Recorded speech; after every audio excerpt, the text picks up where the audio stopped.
મારા ઘરમાં મસાલા છાશ બધાને જ ભાવે છે, એટલે મેં વિચાર્યું કે રોજ મિક્સરમાં છાશનો મસાલો બનાવો એના કરતાં મસાલા છાશ માટેના ક્યુબ્સ બનાવી લઉં, જેનાથી રોજની મહેનત પણ ઓછી થઈ જશે અને કુંડામાં ઉગેલો ફુદીનો પણ વપરાઈ જશે.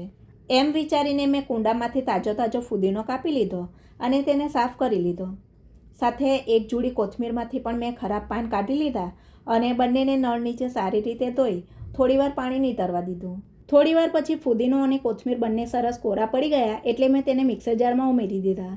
સાથે મેં થોડા મસાલા પણ ઉમેર્યા, જેમાં મેં મીઠા લીમડાના તાજા પાન, મરચાં, આદું, શેકેલા જીરાનો પાવડર, સંચળ પાવડર, સાદું મીઠું, ચાટ મસાલો, લીંબુનો રસ અને પીસાયા પછી આ મસાલો કાળો ન પડે એ માટે થોડા બરફના ટુકડા ઉમેર્યા અને તેની એકદમ બારીક અને પાતળી પેસ્ટ દળી લીધી.